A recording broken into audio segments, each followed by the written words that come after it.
Class है।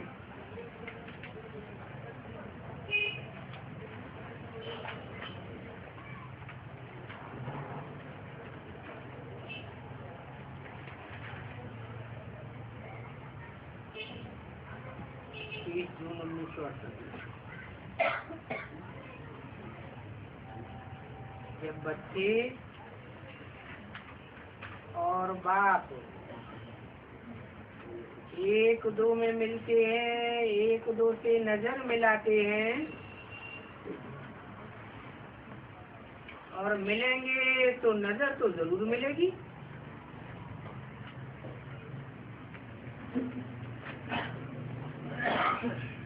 क्योंकि ये नजर मिलाने का काम जीवात्मा परमात्मा के साथ नजर मिलाती है। वो भी शरीर में बैठे हैं, सब निहाल हो जाते हैं।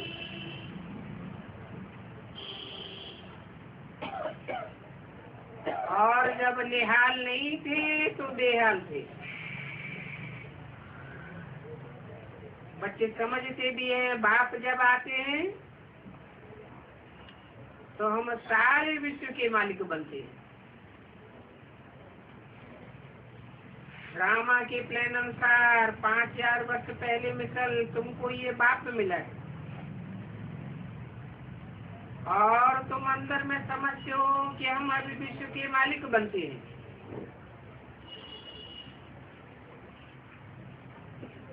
तो भावना को कहा जाता है निहाल होना।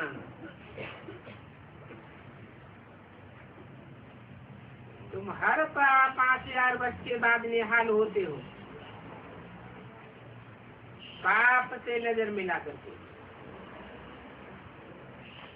फिर आधा कल्प जब रावण आता है, रावण राज्य होता है तो बेहाल बनना शुरू हो जाते हैं।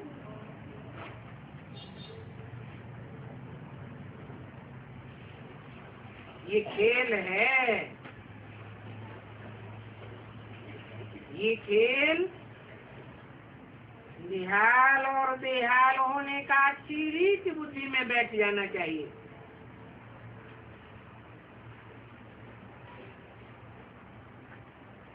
और ये कोई नई बात नहीं है,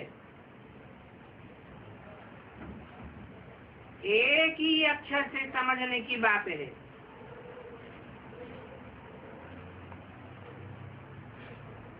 और ये खेल सुनने में, सुनाने में कितना समय लगता है तो एक अक्षर की बात। क्योंकि बाप मिला तो जरूर बेहद की बात चाहिए मिलेगी। ऐसे जो निश्चय बुद्धि बच्चे हैं वो सारे विश्व पर विजय पहनते हैं, और जो संशय बुद्धि है वो तो विजय नहीं पा सकते। बाप जानते हैं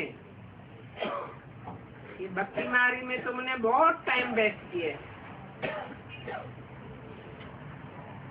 पैसा खर्च किया, एनर्जी वेस्ट कमाई। तुम विश्व के मालिक थे, फिर ऐसे ऐसे चक्कर लगाया। ये भी बुद्धि में याद करना पड़ता है कि हमने ही 84 का चक्कर लगाया है, अभी हमारा ये हाल हुआ है। फिर अभी बेहद का बाप मिला है।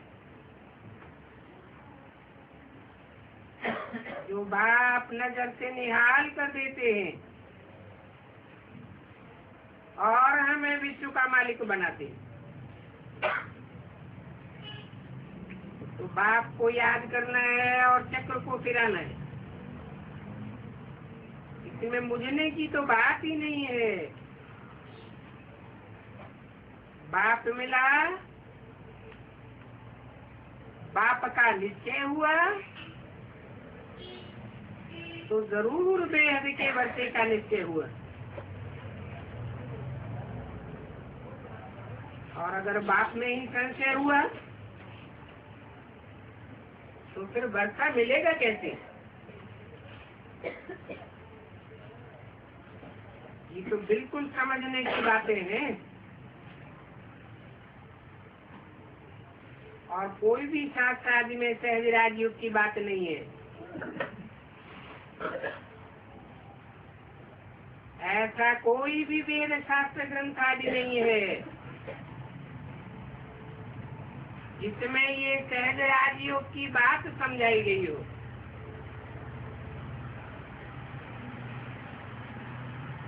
एक ही गीता सर्वशास्त्र में शिरोमणि गाई हुई है और ऊंच से ऊंच श्रीमद् भगवत गीता कहा जाता है।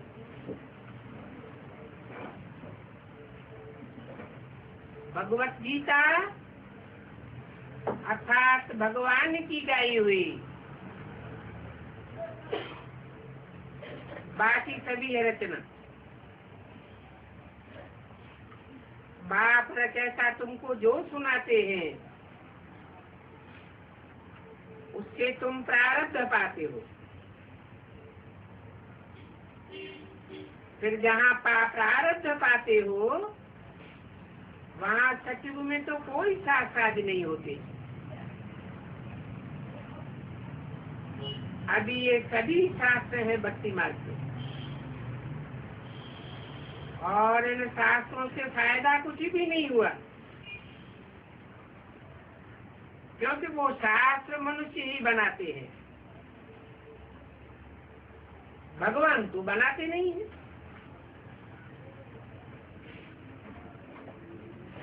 और भगवान सब मनुष्यों के बनाए हुए शास्त्र हाथ में लेते हैं क्या?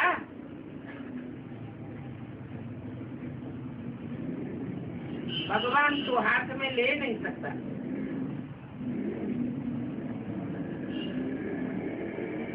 राम कृष्ण की आत्माएं हाथ में ले सकती हैं।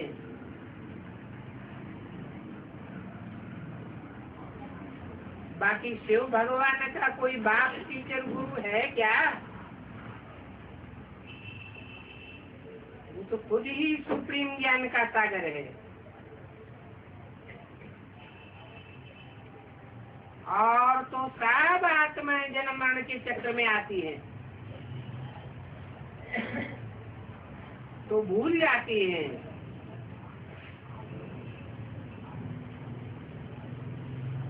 ये भी तुम अभी समझते हो कि बाप ही सुप्रीम ज्ञान का सागर है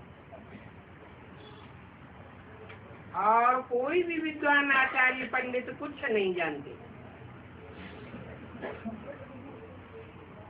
ये ब्रह्मा भी बरसना के पैनी था।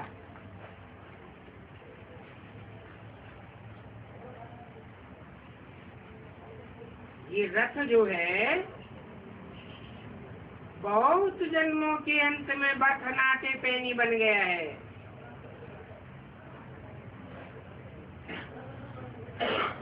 फिर इनको ही पहले नंबर में जाना है।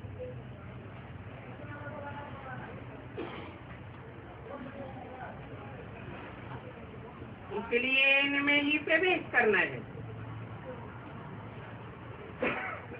ये ड्रामा चेंज नहीं हो सकता। जैसे लौकिक बाप का वर्षा पाने में निश्चय है, बच्चा पैदा हुआ, वर्षे का हकदार हुआ। तो ये भी बेहद का बाप है, बेहद के बच्चे। यहाँ भी ऐसे ही है। और यहाँ तो कुमार कुमारी दोनों ही वर्षा पा सकते हैं। आत्मा ने बाप को पहचाना और वर्षे का हकदार हुआ। आत्माएं सभी भाई भाई हो जाती हैं। बाप समझाते हैं, बच्चे अपन को भाई भाई समझो। अगर नहीं समझेंगे तो बेहद के बाप से वर्षा कैसे लेंगे? सभी का कल्याण अथवा सभी की सदगति तो अभी ही होती है। अभी का अंतिम जन्म में ही बाप आया हुआ है। इसमें मुझने अथवा कुछ भी पूछने की दरकार नहीं। Hear no evil, see no evil। कोई भल कितने भी पढ़े लिखे हों,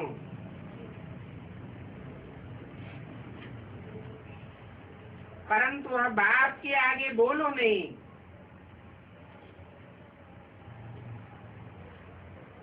क्योंकि बाप तो एक एक अक्षर में ही निहाल कर देते हैं। कहते हैं बच्चों, माँ में एकम याद करो। बच्चे जानते हैं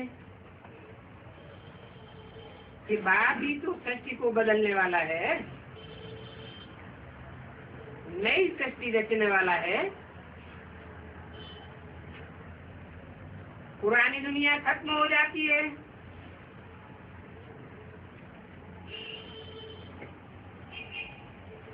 परंतु ये सब समझते होते भी फिर भी बाप को भूल जाते हैं।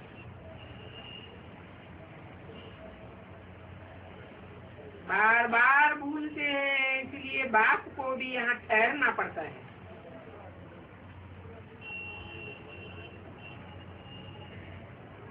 नहीं तो है बिल्कुल सहज।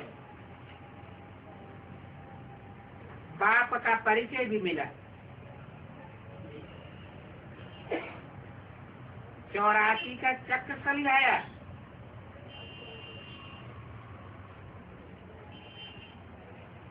और यही बहुत है। तो मुझे चले जाना चाहिए, परंतु जानता हूँ कि तुम बच्चों के साथ माया का युद्ध है, इसलिए तुम घड़ी घड़ी बाप को भूल जाते हो। मैं चला जाऊं फिर घड़ी घड़ी आऊं, ऐसे तो हो नहीं सकता। इसलिए मैं आ जाता हूँ तो फिर जाता ही नहीं हूँ। तुमको साथ लिए बगैर जाऊंगा ही नहीं।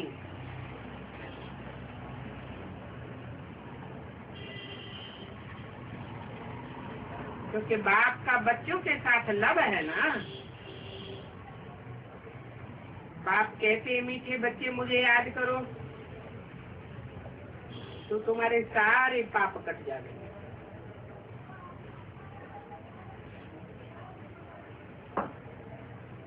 ये मैं निश्चय कराता हूँ। इसको योगाग्नि कहा जाता है। उन गुरुओं का हठ योग आदि तो बिल्कुल ही अलग है। उनके सारे हठ योग शरीर की तंदुरुस्ती के लिए है। बाप ऐसे नहीं कहते कि धंधा धोरी आदि छोड़ दो, नहीं,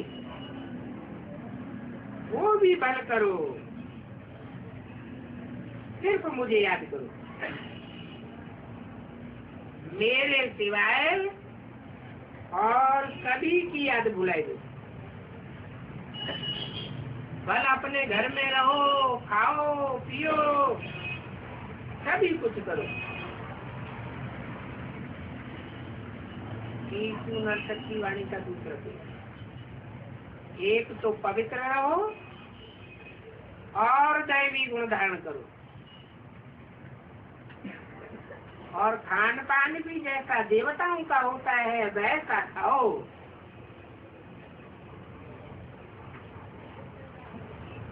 देवताओं के आगे कब प्याज सैकड़ीन आदि रखते हो क्या?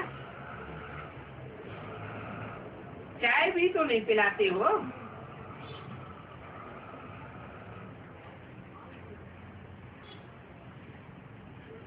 यहाँ तो देखो ठंडी हो या गर्मी हो,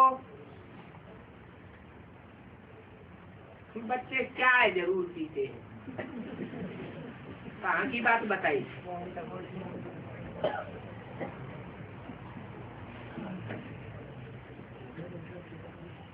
ऐसे ऐसे भी हैं जो सारा दिन में 50 कप चाय और 50 सिगरेट पीते होंगे।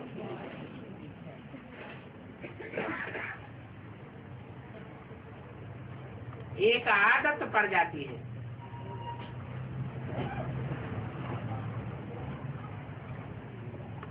बाप ने समझाया है, रावण राज्य में ही तुम्हारा ये हाल हुआ है। पहले पहले हम देवताएं सर्वगुण संपन्न थे, फिर नीचे गिरे। और कैसे नीचे गिरे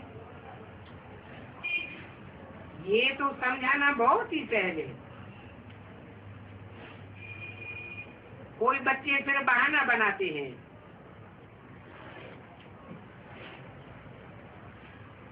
सिगरेट पीने बगैर हमारा पेट ऐसा हो जाता है,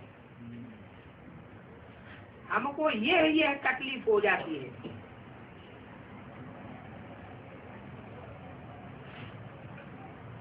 बाप कहते हैं कुछ भी नहीं होता है।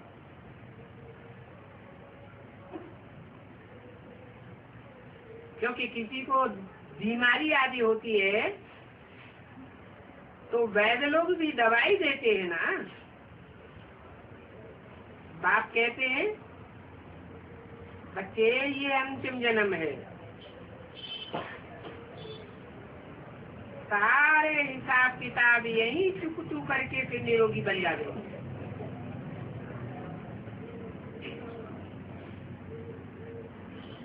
ये भारत जब स्वर्ग था तो कितना हेल्दी वेल्दी पवित्र था।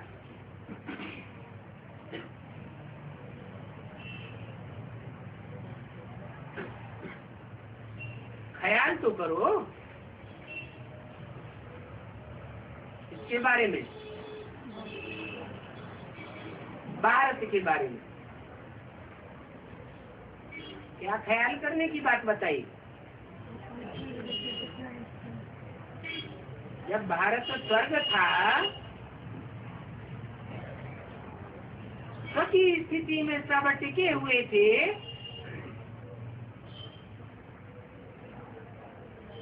तो ऐसे हेल्दी थे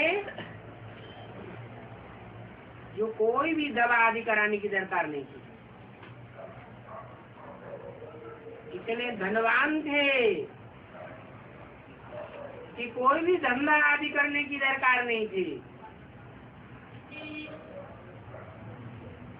और पवित्र भी थे। अथाह धन था। आज से 5000 वर्ष पहले।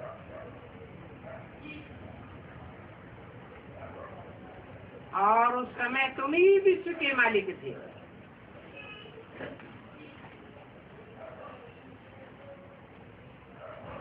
कितने साहूकार थे, निश्चय भी हुआ, पुरुषार्थ भी करते हैं, बरोबर हम अभी तमो प्रधान बने।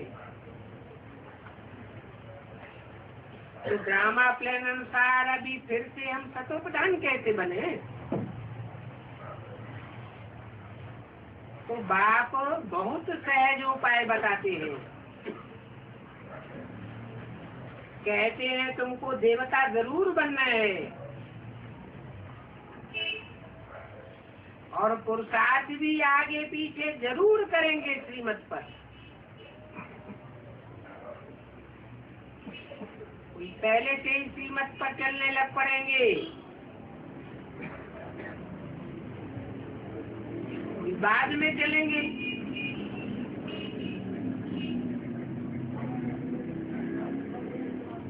निश्चय अनिश्चय की बात है। अगर पुरुषार्थ नहीं करेंगे तो कम पद हो जाएगा। और ये बात बाप बैठ समझाते हैं।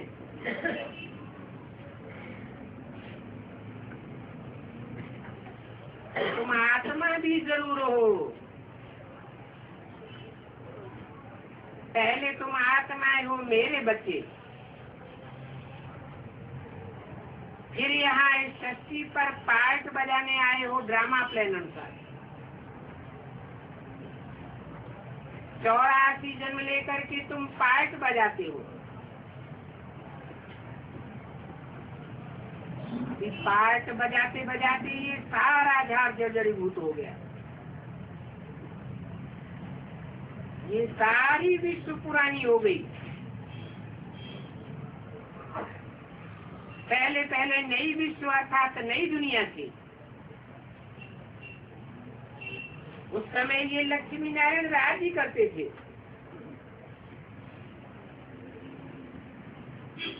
तो बाप स्मृति दिलाते हैं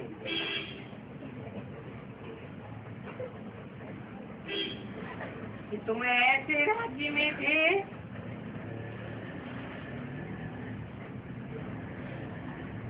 जहाँ कोई भी प्रकार की कमी नहीं थी।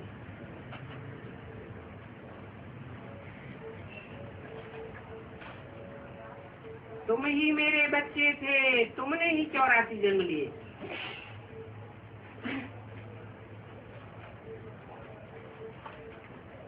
अभी फिर मैं तुमसे ही मिला हूँ और कल्प कल्प तुमसे मिलूंगा।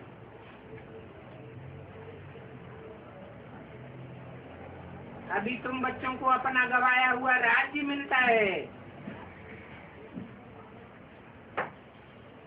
माया रावण ने तुम्हारा राज्य आधा कल्प के लिए छीन लिया। तो अभी फिर से उस पर जीत पहनो।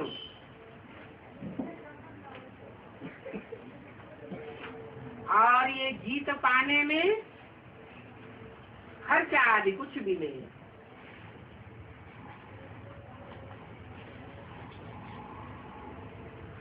वो लड़ाइयाँ लड़कर के राजाइयाँ लेते हैं, कितना खर्चा होता है।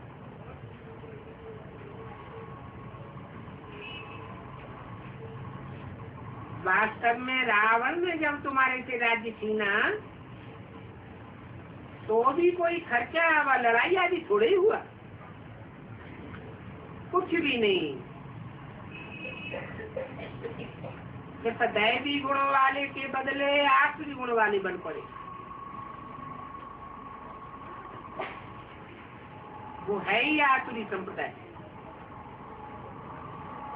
और तुम थे दैवी संप्रदाय। शास्त्रों में फिर देवताओं और असुरों की लड़ाई दिखाई दी।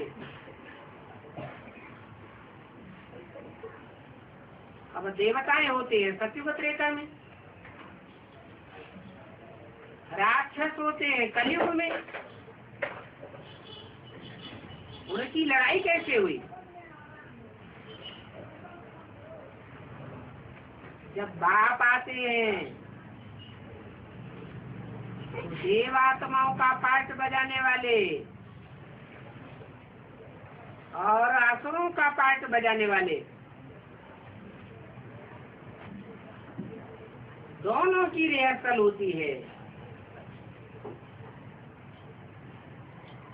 उस समय की सारी बातें शास्त्रों में लिखी हुई है। ऐसे नहीं देवताओं और असुरों ने लड़ाई लड़ी, वो बात तो है ही नहीं। तुम्हारी लड़ाई है माया के साथ। बाप कहते हैं मैं इतना सहज बताता हूँ फिर भी तुम भूल जाते हो। इस पढ़ाई से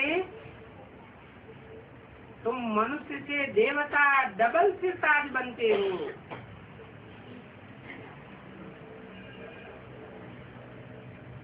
राजाई का ताज भी होता है और प्योरिटी का ताज भी होता है, क्योंकि याद से तुम्हारी आत्मा में लाइट आ जाती है और सत्य चक्र को जानने से तुम जो सेवा करते हो तो डबल से ताज बन जाते हो। बाकी गुरुओं की तरह बाप कोई तुमको आशीर्वाद आदि नहीं देते हैं, तुमको तो अपनी पढ़ाई से पद पाना है। ऐसे नहीं कि बाप आकर कहेंगे धनवान आयुष्मान भव, नहीं, ये तो पढ़ाई है, इसमें आशीर्वाद की बात नहीं और इस पढ़ाई में कुछ खर्चा भी नहीं है। बहुत हैं जो बिल्कुल गरीब आते हैं, वो गरीब क्या खर्चा करते हैं। बहुत ऐसे गरीब बच्चे हैं जो साहूकारों से भी ऊंचे चले जाते हैं, उनके पास कुछ भी नहीं है तो भी उनको रिटर्न में सब कुछ मिल जाता है।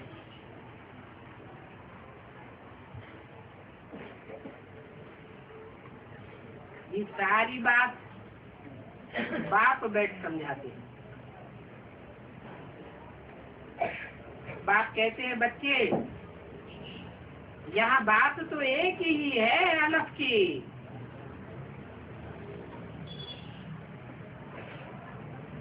पिछाड़ी में फिर बे ते ये दुम्ब लटका हुआ है बरसे का।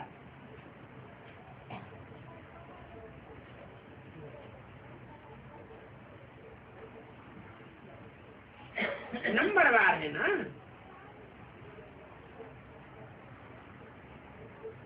ये तो कोई भी समझ जाते हैं विश्व की बादशाही का दुम्ब लटका हुआ कितना से, फिर भी तुम भूल जाते हो और भूल जाते हो तो देखो क्या हालत हो जाती है। कोई न कोई विकारों के चंबे में आ जाते हैं। इन विकारों में सबसे जास्ती तीखा है काम महाशत्रु। बाबा को लिखते भी रहते हैं, बाबा हमने हार खा ली। बाबा कहते हैं मैं आया हूँ तुमको गोरा सुंदर बनाने के लिए, फिर तुम श्याम बन करके काला मुंह क्यों करते हो। काला मुंह करने से तुम्हारी सारी की कमाई नष्ट हो जाती है। फिर से पुरुषार्थ करना पड़े। मैं आया ही हुआ हूँ पतित से पावन बनाने।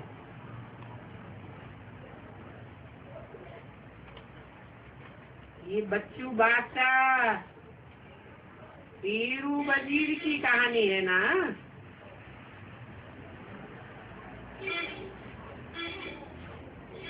नंबर 1 गुरु होते हैं,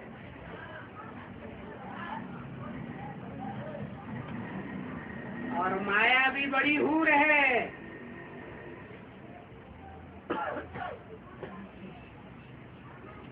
परंतु नंबर 1 बच्चू बादशाह है काम।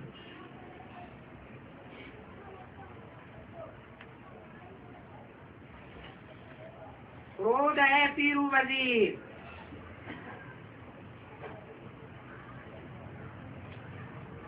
क्रोध में फिर खुद भी जलते रहते हैं।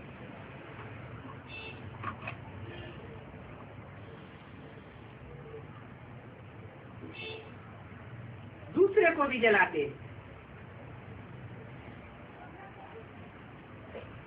फिर भी ये काम विकार बड़ा कड़ा है। तुलसीदास की भी कहानी है, सर्प को डोरी समझ करके ऊपर चढ़ गया।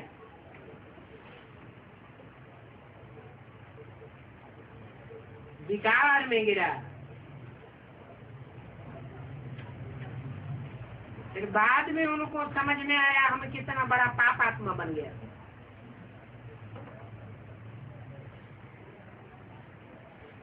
फिर उसने अपनी आंखें ही निकाल दी। बाप कहते हैं ये आंखें बड़ा ही धोखा देने वाली है।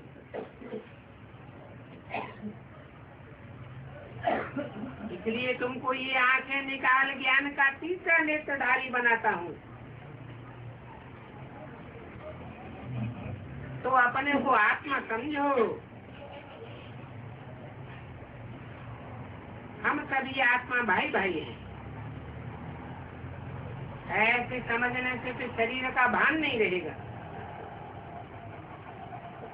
परंतु ये है बड़ी भारी मंजिल, और इस मंजिल को पाने में पुरुषार्थ बड़ा अच्छा करना चाहिए।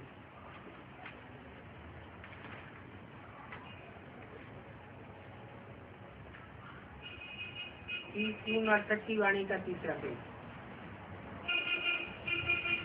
कोई पूरा पुरुषार्थ नहीं कर सकते हैं, कोई बात नहीं। स्कूल में तो आ सकते हैं ना, रेगुलर पढ़ाई तो पढ़ सकते हैं ना।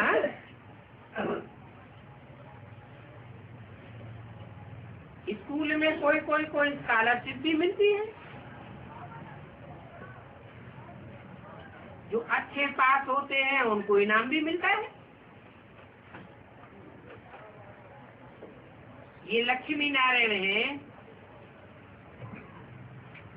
इनको स्कॉलरशिप मिला है ना। बाबा ने तो समझाया है, अव्वल नंबर माला है 8 की, 4 जोड़ा, बाकी बीच में है हीरा।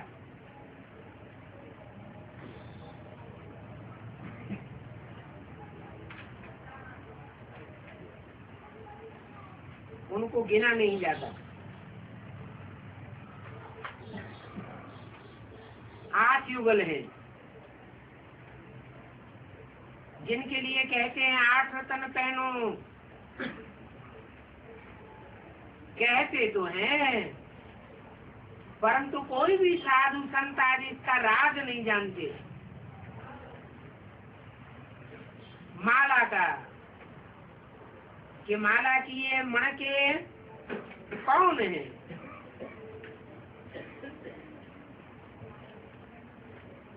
बाप ने समझाया है ये प्रवृत्ति मार्ग है, तो युगल दाने बनते हैं। जो अच्छा पढ़ते हैं उनको स्कॉलरशिप मिलती है, बाकी तो है प्रजा। तो सभी को ये संदेश देना है, बाप को याद करो तो तुम्हारे विक्रम विनाश हो जाए। तुम पैगंबर मैसेंजर भी हो, आपको बाप का पैगाम देते हो, बाप का मैसेज देते हो। सभी को ये पैगाम दो। और तो दुनिया में न कोई पैगंबर है न मैसेंजर है और न कोई गुरु है। वो लोग तो नानक को, क्राइस्ट आदि को गुरु समझ लेते हैं। वास्तव में उनको बेहद का बाप नहीं कहा जा सकता।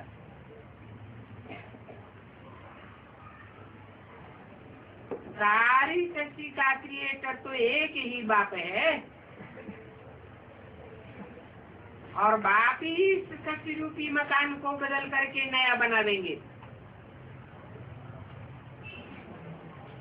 बाप आते ही नई दुनिया स्थापना करने और पुरानी का विनाश कराने। ये बात तो बिल्कुल क्लियर है। और आते ही तब है जब नई दुनिया बननी है। तो समझाने के लिए त्रिमूर्ति का चित्र बनाया है।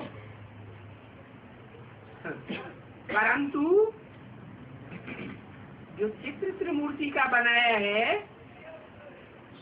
उसमें बाप को दिखाया ही नहीं है। कैसे? बाप नहीं दिखाया।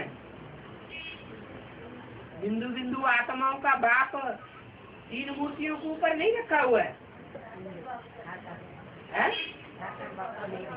अच्छा चलो, निराकार को तो दिखाया,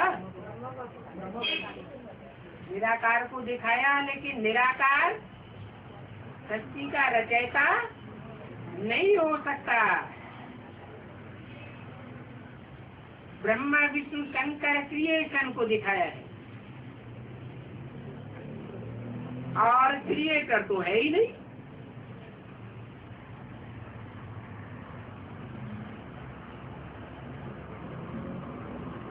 आत्मा या परमात्मा क्रिएशन है क्या? आत्मा क्रिएट की जाती है? नहीं। तो आत्मिक रूप में क्रिएटर होने की, क्रिएशन होने की बात ही नहीं है। जब आत्मा देह में प्रवेश करती है तब क्रिएटर और क्रिएशन की बात पैदा होती है।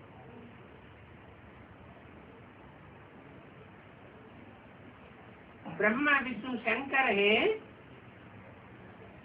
तो रचयिता भी तो चाहिए ना।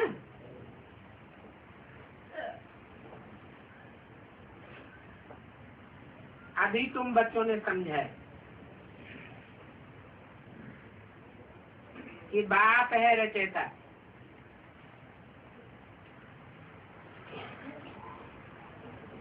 और ब्रह्मा द्वारा स्थापना।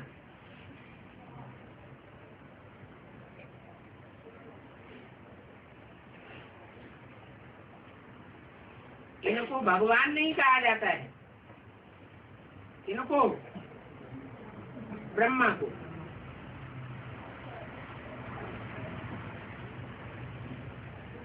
ये ब्रह्मा तो ब्राह्मण धर्म की स्थापना करते हैं, परंतु नई दुनिया की स्थापना नहीं करते। तो देखो ब्रह्मा का ऑक्यूपेशन भी समझाया है।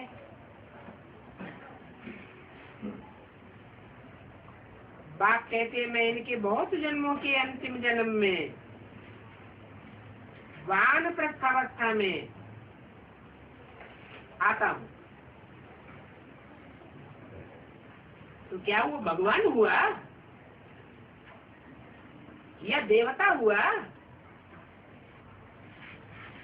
न भगवान हुआ न देवता हुआ, क्योंकि भगवान तो निराकारी को कहा जाता है। निराकारी भी हो, निर्विकारी भी हो, निरहंकारी भी हो।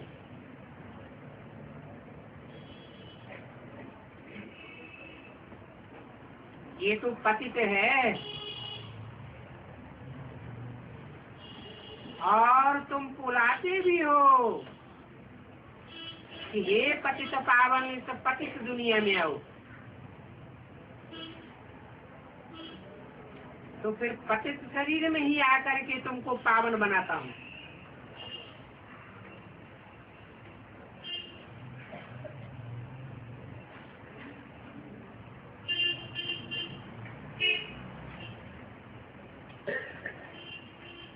ब्रह्मा के तन में आए तो, परंतु खुद ब्रह्मा क्रिएशन है या क्रिएटर है? क्या है? क्रिएशन है। माँ तो बाप का क्रिएशन ही होती है।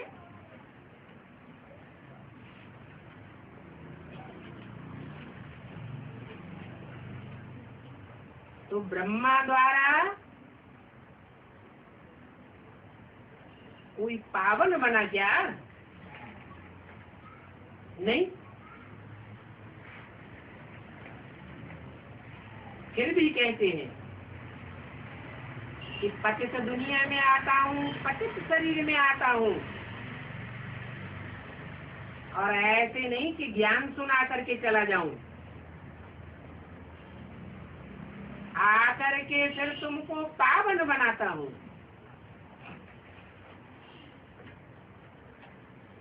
तो जरूर सर्वशक्तिवान कहेंगे। एक बाप के सिवाय पतितों को पावन कोई बना ही नहीं सकता। माया भी फिर कम नहीं है।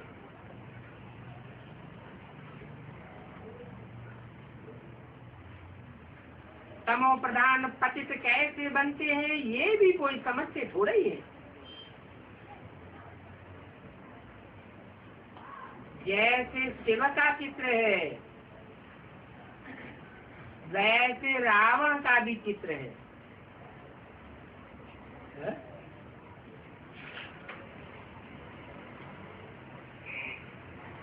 शिव का चित्र है?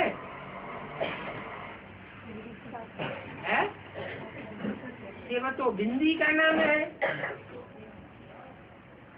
उनका चित्र है? नहीं है। शिव की पूजा नहीं होती है, पूजा साकार की होती है या बिंदी की होती है? तो शिव का चित्र है या नहीं है? है? नहीं है।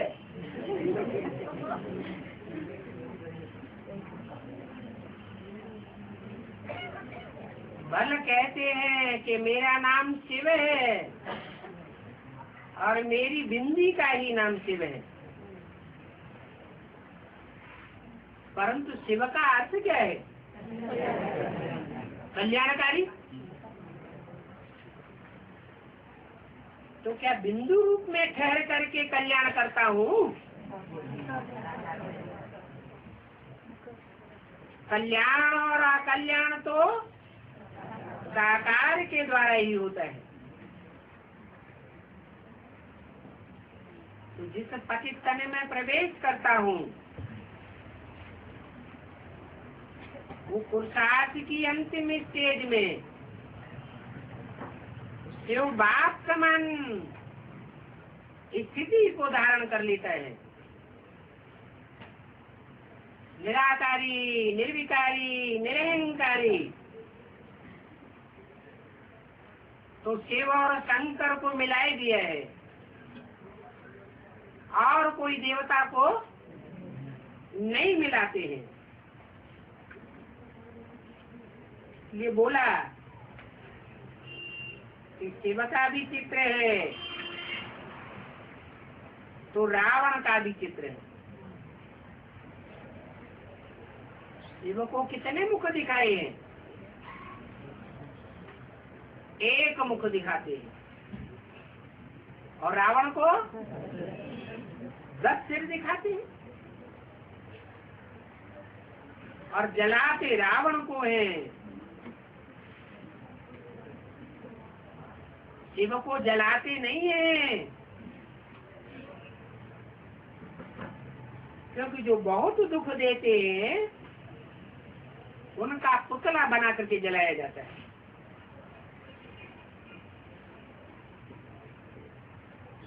दुखदाता है ना। रावण राज्य में सभी भिखारी वैश्यालय है। वैश्यालय की बात ही है। अभी बाप कहते हैं शिवालय में चलो, मुझे याद करते रहो तो तुम मेरे पास पहुंच जाओगे।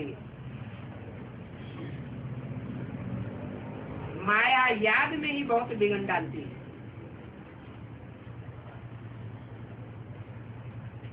कि ज्ञान में? गुलबकावली का खेल भी इस पर बना हुआ है।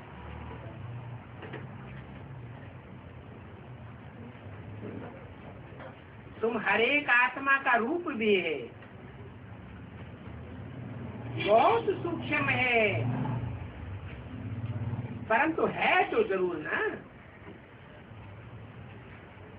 साक्षात्कार कर सकते हो, परंतु साक्षात्कार से कोई को समझ में नहीं आवेगा।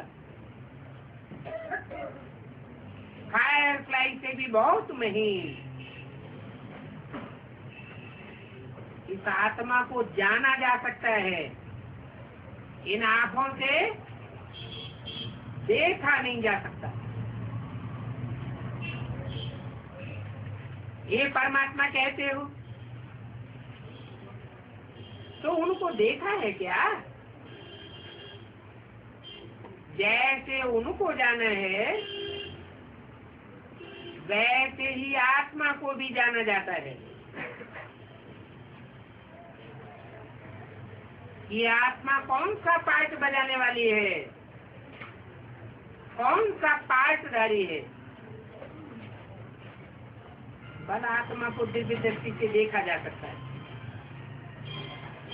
परंतु उससे कुछ भी समझ नहीं सकेंगे। इतनी छोटी सी बिंदी सितारे मिसल है। वो आसमान के सितारे तो बहुत बड़े होते हैं, दूर से छोटे दिखाई पड़ते हैं।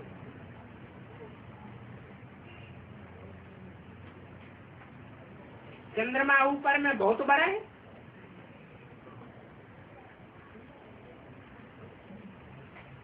तो वहाँ प्लाट लेने की सोचते हैं,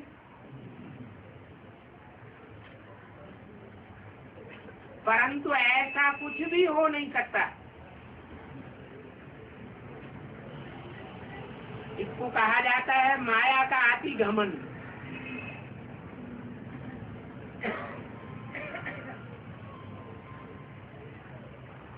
फिर उन घमंडियों का विनाश हो जाता है। झूठा घमंड है ना, है कुछ भी नहीं ऊपर, फालतू ही मेहनत करते रहते हैं। बाप ने समझाया है विनाश के लिए इन बंदूकों, एरोप्लेन, टैंक आदि की भी दरकार नहीं है,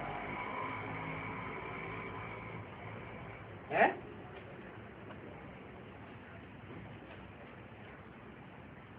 फिर कैसे विनाश होता है? हाँ, वो कहते हैं हम घर बैठे बैठे ऐसे बम छोड़ेंगे जो झट खत्म हो जाएंगे। इस बात में भी समझ चाहिए, कितना खर्चा करते हैं, फिर चाहते हैं विश्व में शांति हो।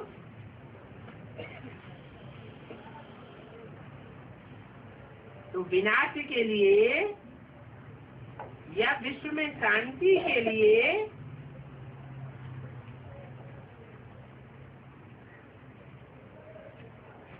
मनुष्य भी थोड़े चाहिए।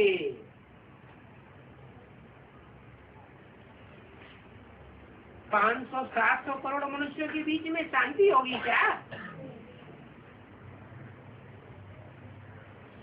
नई दुनिया में होते ही है थोड़े।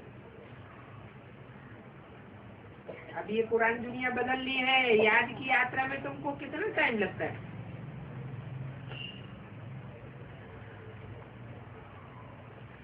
तुम शुरू के बच्चे हो कि लास्ट के हो, है?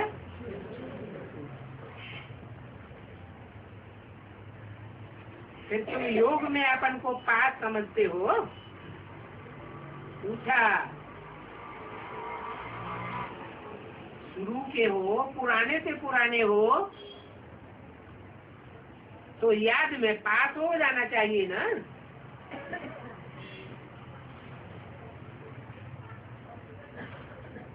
जब नजदीक समय आवेगा तो फिर खूब पुरुषार्थ करने लग पड़ेंगे। अभी तुम्हारे आत्मा रूपी स्टार्स नजदीक है या दूर है? वो स्टार्स तो दूर होते हैं तो छोटे दिखाई पड़ते हैं। तुम नजदीक हो या दूर हो? नजदीक है तो दिखाई पड़ने चाहिए। आत्मा का पार्टी भी दिखाई पड़ना चाहिए।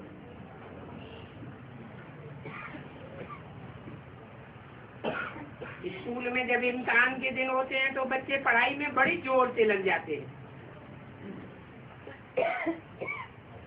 रात दिन मेहनत करते हैं। तो ये भी तुम्हारा एक फाइनल इम्तिहान है। थोड़ा सा लोढ़ा आवेगा फिर अच्छी रीति पुरुषार्थ करने लग पड़ेंगे।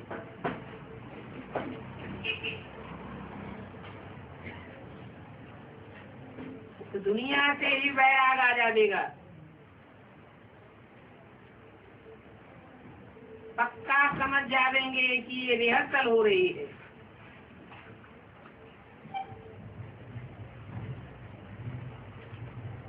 बाप कोई बैठ थोड़े ही जावेंगे।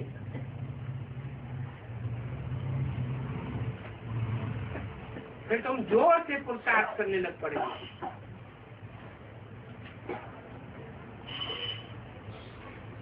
परंतु ऐसा समझ करके बैठ भी नहीं जाना है।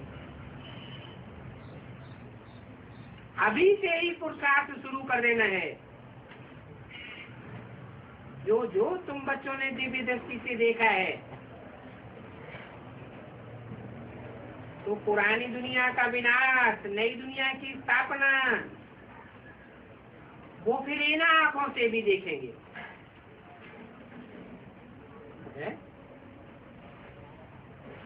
मैंने दिव्य दृष्टि से देखा क्या? देखा नहीं? देखा फिर कैसे कह दिया कि तुमने देखा? इन आंखों से देखेंगे है? कैसे कहा है?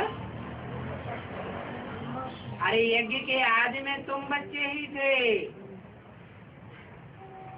जिन्होंने दिव्य दृष्टि से स्थापना और विनाश देखा, और अंत में अब इन आंखों से भी देखेंगे। बात समझाते हैं, ये दुनिया बदलनी है, इसलिए ये बाम शादी बन रहे हैं। ये कोई नई बात नहीं है। हर 5000 वर्ष के बाद ये चक्र फिरता है। जून और की वाणी का 4था पेज।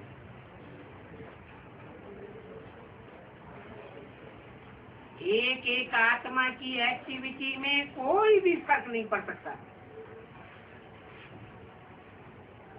न एक भी बढ़ेगा न कम होगा। इसको कहा जाता है बना बनाया ड्रामा। और कब बना ये भी नहीं कह सकते। अनादि बना बनाया ड्रामा है जो चलता ही रहता है। इनका न आदि है और न अंत है। ये तो सदैव है ही है। तो फिर मनुष्य सदा काल के लिए मुक्ति को कैसे पा सकते? मोक्ष किसी का भी हो नहीं सकता। ये है आसुरी राज्य। आसुरी राज्य में मूर्खों की राजधानी है। अभी तुम बच्चे समझते हो हम सभी आत्माएं नंगे आए थे। यहाँ इस दुनिया में आकर के हम शरीर धारण करके पाइप बजाते हैं। सतो प्रधान, सतो रजो, तमो, तमो प्रधान में आते हैं ना। फिर ये दुनिया तमो प्रधान से सतो प्रधान बनती, फिर वही चक्र रिपीट होता है। इसमें कोई भी गफलत की बात नहीं हो सकती। बूढ़ियां बोलती हैं हमारा मुख नहीं खुलता है। अरे सिर्फ शिव बाबा को याद करो, वो हम आत्माओं का बाप है। बल मुख से भी कुछ नहीं बोलो, चुप रहो। बाप खुद कहते हैं चुप हो जाओ। बताते भी हैं मन के मौन से नई रंगत निकलेगी। एकदम गूंगा बना देते हैं। उनको गूंगे की मिठाई कहा जाता है। विश्व का राज तुमको मिलता है। कोई कम बात है क्या? तुम्हारे अंदर में ये सारा चक्र फिरता रहता है। जन्म कैसे लेते हैं, गूंगे की मिठाई क्या है वो भी कोई समझते नहीं। बाप कहते हैं ये विश्व की बादशाही है गूंगे की मिठाई। वहाँ तो आत्माएं गूंगे ही रहती हैं। बाप कितना अच्छा रीति बैठ समझाते हैं। बच्चे गफलत करते रहते हैं। गृहस्थ व्यवहार में रहते भी तुम याद कर सकते हो। अपने उस घर गृहस्थ को भी मंदिर बनाना है।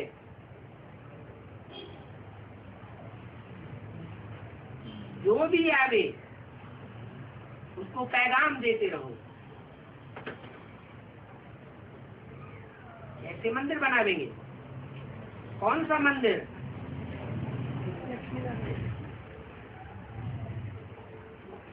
ऐसे भी बहुत हैं।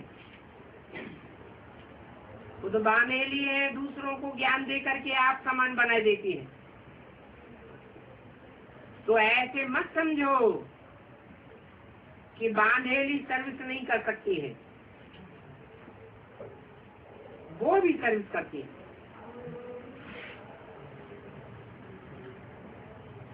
सिर्फ फटकती रहती है कि विश्व की बादशाही देने वाले बाप से कैसे मिले।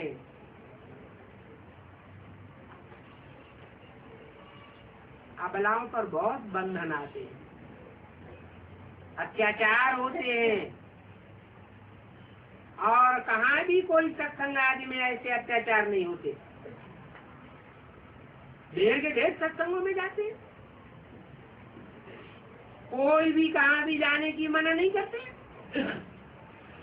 गांधी जी के पास कितने जाते थे। समझते थे बापू जी राम राज्य स्थापन कर रहे हैं। बापू जी ने फिरंगी को रवाना कर दिया तो क्या राम राज्य हो गया?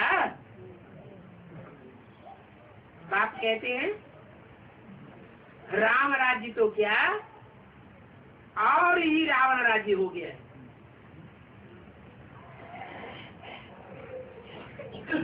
कितने भूख हड़ताल आदि करते, जेल में जाते रहते हैं। फिर कहते हैं गौ हत्या मत करो। अरे इस गवर्नमेंट को इस गौ हत्या से कितनी कमाई होती है? कोई कम हम कमाई होती है क्या? कितने जूते आदि बनते रहते हैं।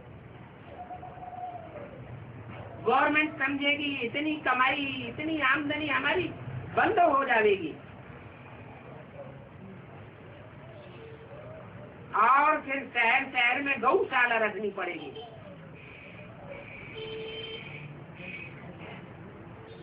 अगर गौ हत्या बंद कर दी तो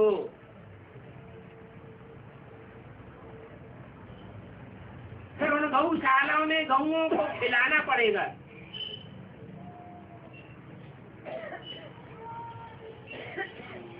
तो उन्हों को तुम समझा सकते हो। तुम लिख भी सकते हो। बाप कहते हैं पहले तो सभी को इस कोष घर से बचाना है। ये काम कटारी चलाना, कोष करना, अब ये बंद करो। काम कटारी चलाकर एक दो का कत्लेआम करते हैं। सचमुच में तो ये कोष होता ही नहीं है। तो पहले तो ये बंद करो। चैतन्य गौओं की बात है, ह्यूमन गौओं की बात है, जानवर गैयों की बात नहीं है। सन्यासी तो कह देते हैं स्त्री सर्पिणी है। अब स्त्री सर्पिणी है तो फिर सर्प कौन है?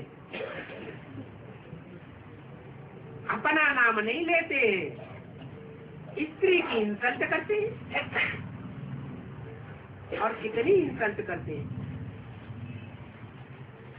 ऐसों को फिर तुम अपना गुरु बनाती रहो। कितनी मूर्खता है। माइया जैसे कि पति की सेवा करती है, ऐसे उन देहधारी गुरुओं की सेवा करने लग पड़ती है।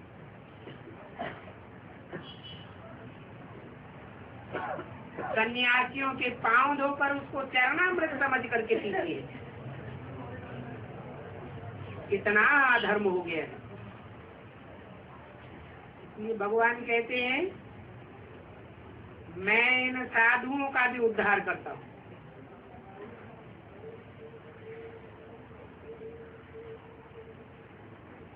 तो माताओं से कहते हैं तुम किसको अपना गुरु बनाती हो? क्या भगवान झूठ बोलते हैं? ऐसे ऐसे तुम फीमेल जाकर के समझाओ। बात करने की हिम्मत चाहिए। ऐसी हिम्मत वालियों को फिर शेरनी शक्ति कहा जाता है। बिल्कुल निर्भय होना चाहिए। बाप भी निर्भय है ना, तुमको भी बनाते हैं। तो डरो मत, क्या करेंगे? सच बात तो तुमको बतानी ही है। ये इंसान बहुत ऊंचा है। लक्ष्मी नारायण बनना है कोई कम बात है क्या? उस याद में ही माया बिगड़ डालती है, पर लड़ाई चलती रहती है। कोई सेंटर खोलते, कितना आत्माओं का कल्याण होता है, इसका भी उनको एवजा मिल जाता है। जानते हैं पैसा तो सभी मिट्टी में मिल जाएगा। हिम्मते बच्चे मददे तो बाप है ही। कितने ढेर बच्चे हैं जो मददगार बने बैठे हैं। घर बांधे लिए, घर में चित्र रख दो और जो घर में आवे उनकी सर्विस करती रहो। पैसे हैं तो सफल करना चाहिए। नहीं सफल करेंगे तो भी सभी मिट्टी में मिल जाएगा। तुम सफल न भी करो तो भी बाप तो बैठा है ना, बाप भरने वाला है।